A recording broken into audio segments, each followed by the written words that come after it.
예, 주가가 거침없이 오르고 있습니다. 상승이 앞으로 얼마나 계속될지 그리고 걸림돌은 없는지 알아보는 시간을 갖도록 하겠습니다. 김일구 하나투자증권 수석 이코노미스트 나오셨습니다. 예, 안녕하십니까? 안녕하십니까? 주가가 정말 잘 올라가네요. 네. 그죠? 주가를 한 35년 넘게 봤던 것 같은데 오를 때마다 참 느낌은 참 새롭다 이런 생각이 좀 많이 듭니다. 상무님이 쓰신 보고서 제가 봤습니다. 기업 이익보다도 지금은 주가가 상당히 많이 올라가 있는 거 사실이고 그 이유는 경기 부양 대책에 있다라고 말씀을 하셨거든요. 자세한 내용을 한번 좀 알려주시겠습니까?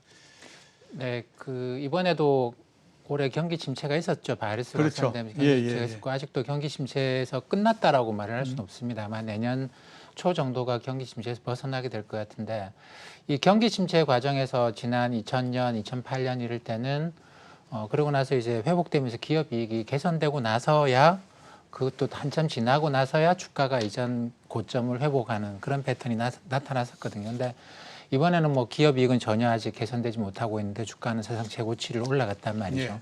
그러니까 이게 이제 어떤 문제일까, 이거 버블일까 뭐 이런 걸 생각을 해본 건데 근데 미국 같은 경우에는 미국 가지고 데이터를 보면 미국은 GDP의 70%가 소비 아니겠습니까? 그렇죠. 예.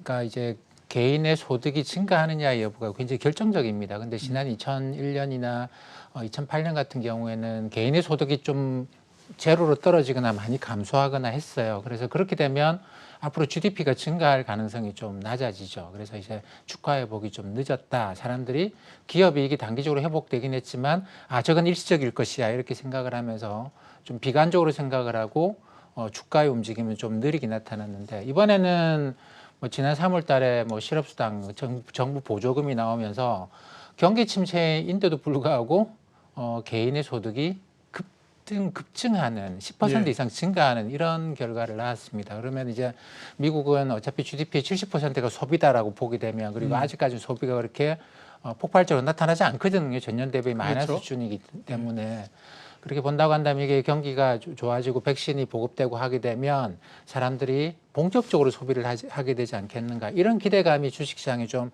깔려 있는 것 같아요. 그래서 특이한 경기 침체인데 이번 경기 침체에서는 소득이 오히려 증가했다. 이게 뭐 그럼 기업 이익 증가하겠지 주가부터 올라가자 이런 식의 이제 과거의 경기 침체하고는 완전히 정반대 그렇죠. 그런 패턴이 나타나고 있는 것 같습니다.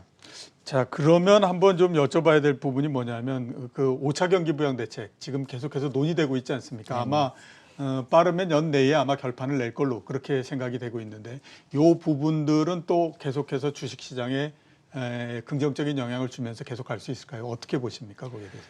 이번 경기 부양책은 아마 그렇게 규모가 크지 않을 거예요. 소규모라고 봐야 되고. 그러니까 기업들의 이제 뭐 부도가 발생하는 걸 좀 막기 위해서 기업 지원에 주로 쓰인다라고 봐야 될 것 같습니다. 그러니까 공화당 같은 경우에는 뭐 5천억 달러 이내로 하자. 뭐 이런 거. 지난번은 2조 달러가 넘었는데 이번에 그렇죠. 5천억 달러 이내로 하자. 그것도 실업수당 주는 거 그건 엄마니 주면 그 취업을 하려고 노력하겠느냐 이런 것 때문에 이제 금액을 최소화하자.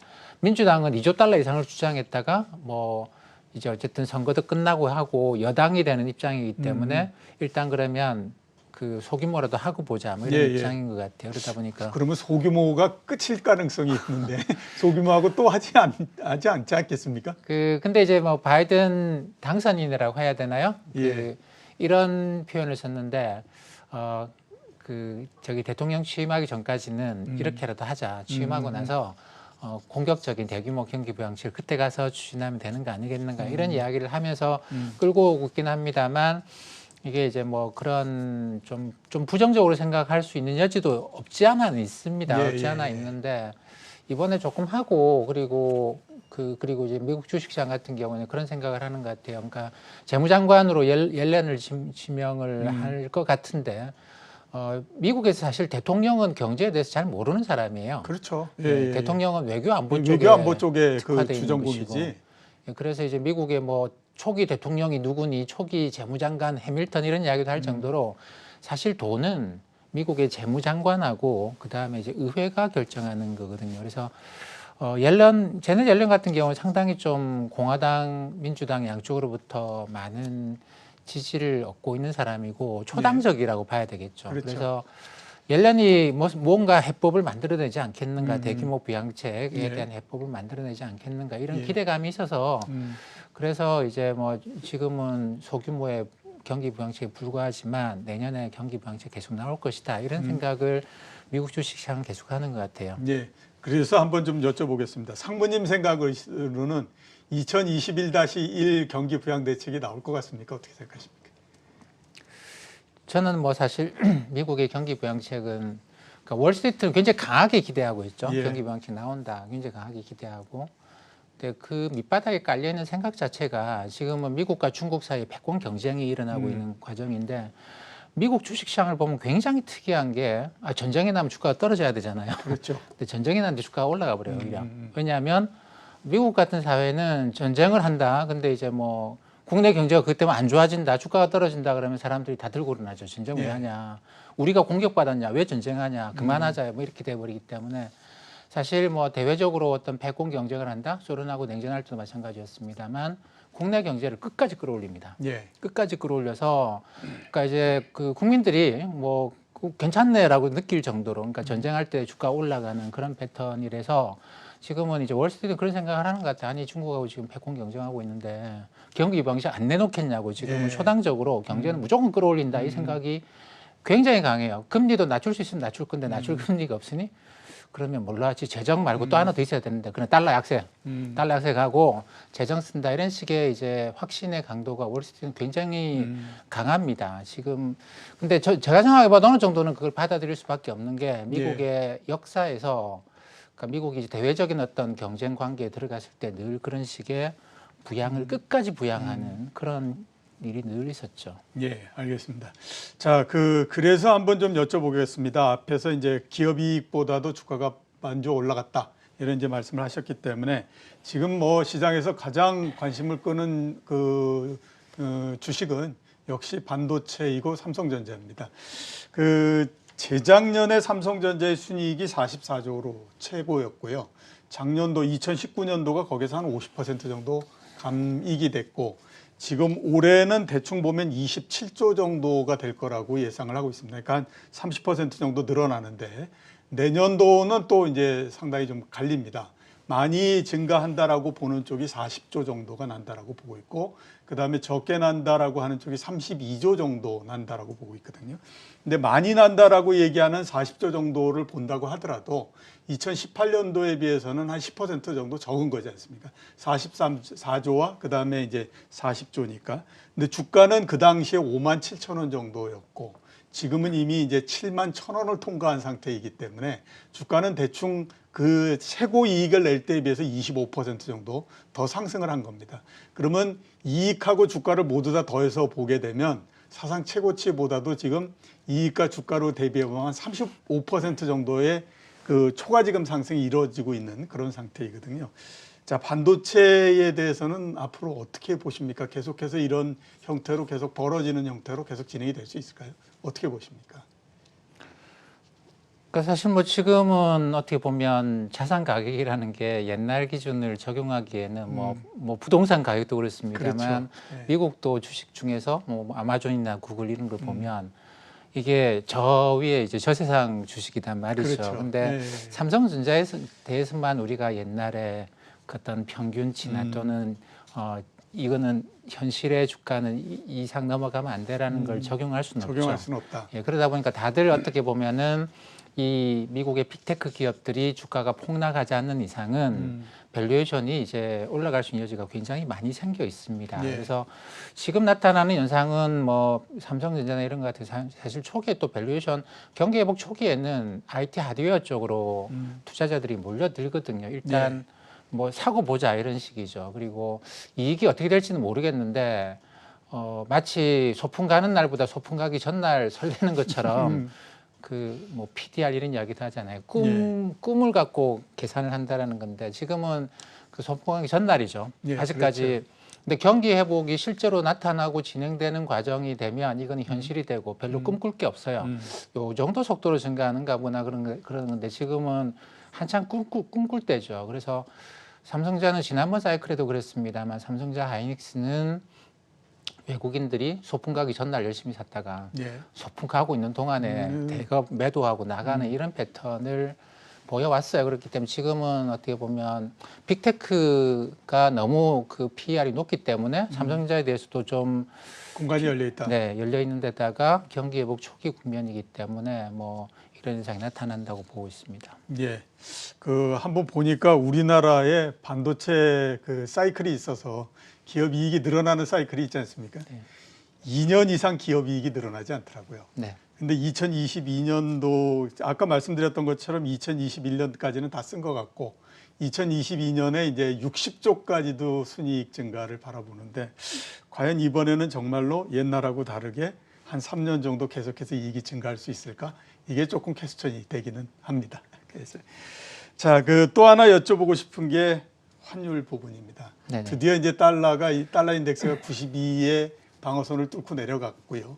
그러다 보니까 우리나라의 원화도 1,090원까지 뚫고 지금 1,080원대로 너무 그 떨어져 있는 상태입니다. 네. 앞으로 달러 전망에 대해서는 어떻게 보고 계십니까? 이것도 큰 그림에서 보면 아까 말씀드린 것처럼 이제 미국이 무조건 경제 회복을 먼저 해야 되겠다라는 거거든요. 이미 중국은 경기가 상당히 개선되어 있는 상황이고 예. 이게 이제 경쟁을 하는 과정이고 어떻게 보면 2013년부터 이런 흐름이 이어지고 있어요. 그래서 저는 2013년부터 글로벌 주식시장이 좋을 때는 미국과 중국의 사이가 좋을 때였고 예. 미국과 중국 사이 사이가 나쁠 때는 글로벌 주식시장이 조정을 꽤 많이 받았고 늘 그래 왔습니다. 근데 지금은 뭐 미국 내 권력이 바뀌는 과정에서 이제 서로 간에 좀 그 휴식이 이런 걸 거치고 있는 과정이기 때문에 나타나는 현상이라고 봐요. 근데 어쨌든 미국으로서는 지금 중국이 저렇게 경기 측면에서 바이러스를 빨리 극복하고 치고 나가는데 미국도 그럼 빨리 치고 나가지 않으면 안 돼요. 그러면 이제 뭐 패권 경쟁에서 이제 각국들이 이 줄을 서는 게 달라져 버리는 것이죠. 그렇죠. 예, 예. 그래서 미국은 수단과 방법을 가리지 않고 경기를 무조건 끌고 올릴 것이다라고 하는 생각에서 보면 지금은 금리를 낮춰서 할 수 있는 수단이 없단 말이죠. 예. 전통적으로 미국은 금리를 낮추면 굉장히 빨리 경기가 회복되는 효과가 있습니다. 근데 그게 아니다 보니까 지금 계속 정부 재정에만 의존하고 있는데 예. 사실 정부 재정을 계속 쓰는 것 자체도 이거 굉장히 좀 위험한 행동이에요. 부채가 증가하기 때문에. 그러면 당연히 이제 미국 재정에 대한 그런 이제 이거 재정이 유지가 될까? 그러면 달러와 값이 떨어지는 정도가 아니라 달러의 신뢰 문제가 또 발생을 하는 것이죠. 그렇게 본다고 한다면 경기 부양책에만 의존할 수 없고 다른 걸로 해야 되는데 그게 이제 달러와 약세라는 것이죠. 그렇기 때문에 민주당 정부는 미국의 민주당 정부는 과거에도 그렇게 달러화를 강세로 끌고 가는 생각은 안 해왔고 예.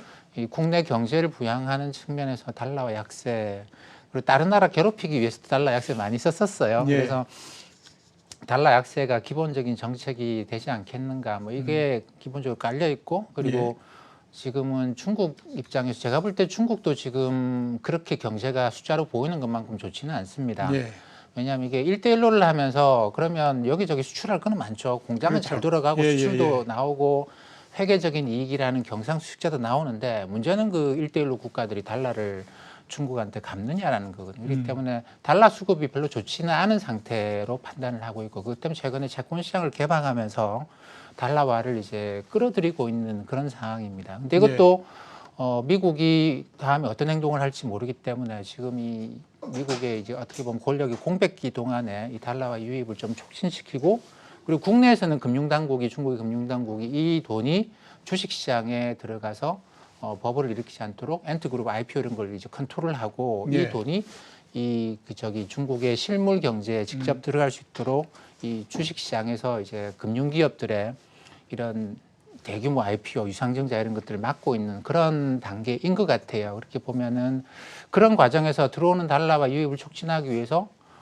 이제 위안화의 강세를 상당히 좀 끌고 가고 있는 이런 양상이고 그렇기 때문에 이거 자체가 어떻게 보면 전부 다 미국과 중국 사이 어떤 패권의 경쟁과 그 휴지기 사이에 나타나는 현상이라고 봐야 됩니다. 근데 그 지금 같은 상황이면 아직까지 미국의 이제 권력이 제대로 안 돼 있고 그리고 초기에는 내년 상반기 정도까지는 국내 문제 풀어야 되지 않겠습니까? 그렇죠. 중국 가지고 뭐라고 하기보다는 뭐 대규모 부양책도 만들어야 되고 증세도 해야 그렇죠. 되고 코로나19도 예, 다스려야 되고. 친환경 인프라도 구축해야 되고 그러면 이게 내년 어느 정도까지는 가지 않겠는가. 그리고 미국이 어느 정도 이제 그 권력의 정비가 끝나고 나면 그때부터 다시 우리가 미국, 중국의 갈등 이런 구조에 좀 더 집중해봐야 되고 그렇게 되면 또 환율 구조는 또 확 바뀔 거라고 생각합니다. 네, 알겠습니다. 당분간은 아무튼 달러의 약세가 좀 더 진행된다라고 말씀을 해주셨고요.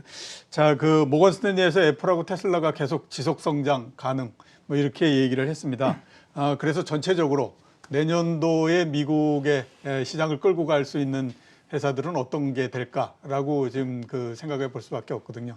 올해처럼 이렇게 판기업, 뭐 대형 기술주 이런 것들이 계속 끌고 갈까요? 어떻게 생각하십니까? 지금 뭐 최근에 애플이 뭐 맥북이나 새로운 제품들을 내놓는데 여기에 이제 그 우리가 그 칩이라고 하는 그 예. 새로운 운영 체제가 들어가고 그 어떻게 보면 소프트웨어 쪽에서 우리가 그 컴퓨터나 이런 모든 것들의 하드웨어에 굉장히 큰 변화들이 생겨나고 있습니다. 예. 뭐 거기는 뭐 엔비디아도 포함되고 인텔, 뭐 ARM, 뭐 AMD 많은 기업들이 여기에 관계되는데 굉장히 큰 지각 변동이 생겨나고 있어요. 예. 그 과정에서 당연히 이제 칩을 만드는 기업들 사이에 합종연행, 뭐 가령 뭐 대만의 TSMC가 어떻다, 뭐 한국의 삼성전자가 어떻다, 뭐 하이닉스가 어떻다 이런 것도 굉장히 큰 변화를 거치고 있고 여러 군데에서 이 모바일 그리고 이제 우리가 흔히 말하는 그 사물 인터넷과 관련해서 다 칩이 들어가야 되거든요. 그렇죠. 예, 예, 예. 근데 그 시장을 놓고 이제 지금 굉장히 밑바닥에서 어마어마한 싸움이 일어나고 있는 과정이에요. 그러다 보니까 우리가 이쪽에 제일 주목해야 된다고 생각을 합니다. 그러니까 사물 인터넷과 관련된 칩 시장이라고 하는 게 당연히 이 안에는 메모리도 들어가고 비메모리도 들어가고 해요. 예. 거기서 이제 글로벌하게 몇 개의 기업들이 아마 시장을 점유하게 될 건데 지금 그 굉장히 큰 싸움이 물 밑에서 진행되고 있고 그다음에 또 한 가지 우리가 주목해야 될 게 이제 친환경 움직임이죠. 이번에 예. 코로나 바이러스 겪으면서 사람들이 지구 환경을 파괴하고 그러면서 생태계가 파괴되면서 이 박쥐한테 있던 코로나 바이러스가 인간한테 넘어오고 이런 데 굉장히 주목을 하면서 그러니까 친환경 움직임이라고 하는 건 이 코로나 바이러스의 트라우마로부터 우리가 몇 년 동안 트라우마에 시달릴 거기 때문에 그렇죠. 예. 이 친환경 움직임은 그것도 거스릴 수 없는 움직임이라고 봐요. 근데 이제 이게 얼마나 속도감이 있을 것이냐, 그러면 이걸 무엇을 가지고 할 것이냐, 여기에 대해서는 굉장히 이견들이 있습니다.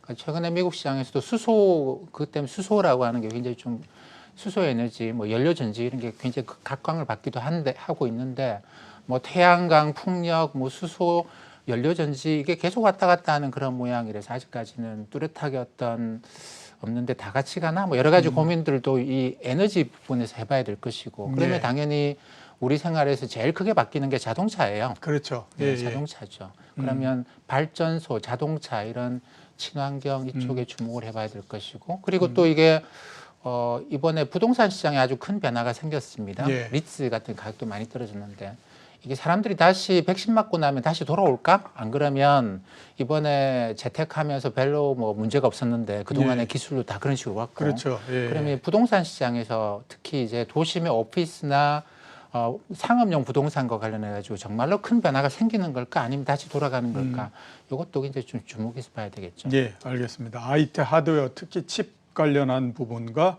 친환경 쪽을 주로 말씀을 해 주셨고요. 그다음에 니치 관련해서 좀 관심을 가져라라고 말씀을 해 주셨습니다. 자, 국내 시장에 대해서 좀 여쭤보도록 하겠습니다. 주가의 차별화가 굉장히 심합니다. 네. 유럽 시장은 11월 달에 오르고 지금 현재 보면 소폭 하락을 하고 있는 상태고요. 미국 시장은 사상 최고치를 넘긴 했지만 그다지 힘이 실리는 것 같다라는 생각은 들지는 않습니다. 그냥 가격을 얹혀놓는 것 같다 이런 생각이 들고 우리와 함께 가장 상승이 빠르다라고 얘기하는 대만 주식 시장이 11월 초서부터 지금까지 11.4% 상승했고요. 우리 시장이 그때서부터 따지면 오늘까지 따져서 20%가 넘습니다. 그러니까 아무튼 뭐 주요국 시장에서 우리가 가장 독보적인 형태의 상승을 계속하고 있다 이렇게 보이는데 우선 이렇게 독보적인 상승의 원인하고 앞으로 전망은 어떻게 지금 보십니까? 뭐 많은 요인들이 있겠죠. 수급 측면에서도 일단 뭐 공매도가 아직까지 네. 안 되도록 돼 있다라는 거 굉장히 큰 부분이고 그다음에 그러니까 국내 수급이 상당히 상황이 좋은 상황인데 외국인들이 이제 매수가 들어오면서 이걸 치고 올라가는데 사실 뭐 삼성전자 이런 것 같은 경우에는 뭐 악재가 좀 있다고 하더라도 어쨌든 낮은 가격이 시작했고 뭐 대만의 TSMC 이런 거에 비해서도 이제 밸류에이션 굉장히 격차가 컸기 때문에 이게 매수가 안 붙으면 쫙쫙 치고 올라가는 게 그동안 계속 그래 왔었죠. 예. 그래서 초기 단계 경기 회복 초기 단계에 한국에 그 외국인 매수가 들어오면서 삼성전자를 끌어올려 버리면 이거는 주가 상승이 상당히 크게 나타나는 게 우리나라 시장에서 일반적인 모습입니다. 그렇죠. 근데 그러고 난 다음에 이제 이게 어느 정도 진행되고 난 다음에 외국인들이 삼성전자를 팔기 시작하면서부터 굉장히 뭐 논란이 심하죠. 뭐 그때부터 그렇게 되는데 지금 우리가 보고 있는 모습은 이 경기 회복 초기 단계에 나타나는 좀 전형적인 모습인 것 같아요. 근데 예. 최근에 여기 이제 배터리가 가세를 하면서 좀 더 상승폭이 커지는, 그러니까 그전에는 2010년대는 사실 반도체 하나밖에 없었거든요. 지난 예. 2017년에 주가 올라갈 때도 그때 2600까지 올라갈 때도 사실 그 한 8개 정도의 테크 기업 빼고 나면 그렇죠. 주가 2000도 예, 못 예. 갔다 뭐 그런 예, 이야기를 예. 많이 했었는데 이번에는 그게 배터리 이런 게 들어가면 조금 더 넓혀지는 그런 모양인 것 같습니다. 예. 자, 그래서 한번 좀 여쭤보도록 하겠습니다. 대형주 최근에 많이 올랐는데 네. 계속 추경 매수를 해야 될까요? 어떻게 해야 될까요? 제일 어려운 질문이라고 제가 생각이 되지만 네. 예. 그 어쩔 수 없죠. 뭐 시장이라고 하는 거는 어느 정도는 사실 뭐 강에다가 발을 담궈야 됩니다. 그러니까 내가 강을 건너는데 물에 전혀 들어가지 않고 강을 건너겠다 생각하지 말고 예. 어떻게 보면은 이쪽에도 발을 담그고 저쪽도 같이 가는데 사실 국내 투자자들에 의해서 특히 개인 투자자들에 의해서 만들어진 종목은 저는 좀 그렇게 권하지는 않는 편입니다. 왜냐하면 이 공매도 금지라고 하는 조항 때문인데 이게 사실 지금 대체적으로 공매도를 모든 투자자들한테 공평하게 열어준다라는 뭐 일본식 공매도 뭐 이런 예, 쪽으로 그 가닥이 얘기 잡히는 것 하죠. 같아요. 예. 그러면 이제 공매도가 상당히 광범하게 퍼져나갈 수 있기 때문에 그러니까 그런 종목들보다는 이게 외국인 수급이 가세할 수 있는 이런 대형주로 옮겨가는데 근데 이제 이런 대형주로 들어가게 되면 조심해야 될 게 그렇죠. 이 굉장히 빨리 움직인다라는 겁니다. 그렇죠. 예, 예. 네. 그래서 경기 이렇게 좋은데 왜 팔고 있어라고 나중에 이야기할 때가 생길 건데 그때 같이 파는 전략을 생각을 하시고 예. 외국인 매수에 같이 움직이는 게 좋지 않겠나 생각을 합니다. 예, 글쎄 이게 뭐 주식시장은 하루도 편한 날이 없는 네. 그 마음을 편하게 안 해주니까 자 마지막 질문을 좀 드리도록 하겠습니다. 채권 특히 미국 금리가 10년물 기준으로 조금씩 계속해서 올라가고 있는데 금리에 대해서는 지금 어떻게 보고 계십니까? 그 미국에서 나타나는 굉장히 특징적인 현상 중에 하나가 지난 3번의 경기 침체 전후로 보면 10년짜리 금리가 2년짜리 금리에 비해서 경기 침체 기간을 쭉 거쳐가면서 계속 올라가요. 예. 2년짜리 단기 금리는 가만히 있는데 10년짜리 금리가 계속 올라가는 것이죠. 그래서 지난 3번의 경기 회복 과정에서 전부 다 이 괴리가 2년짜리, 10년짜리 괴리가 한 2.5%포인트만큼 확대가 됐습니다. 예. 근데 이번에도 똑같이 그렇게 된다고 한다면 지금 연방기 금리 제로를 유지하고 있는 상황에서도 10년짜리 금리가 계속 올라가서 지금 0.9%인데 예. 이게 뭐 내후년 정도가 되면 2.5%까지 간다고 봐야 되는 예, 그런 상황이에요. 거의 3% 간다고 봐야 되는데 미국은 뭐 장기 금리가 이렇게 경기 회복 과정에서 올라가는 건 오히려 연준 입장에서는 좋은 거라고 봐요. 예. 경기 회복 기대감이니까 괜히 쓸데없이 장기 금리를 붙잡고 있을 필요 없다. 그리고 이 장기 금리라도 안 올라가면 주가가 상승에 거침이 없겠죠. 그래서 그렇겠죠. 예. 장기 금리가 올라가면서 이제 밸류에이션에 좀 부담을 주기 시작하고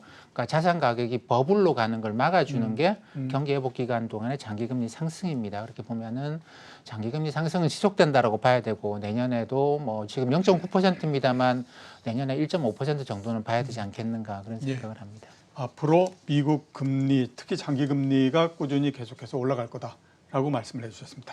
자, 오늘 나와주셔서 대단히 감사합니다. 감사합니다. 예. 지금까지 김일고 하나투자증권 수석 이코노미스트였습니다.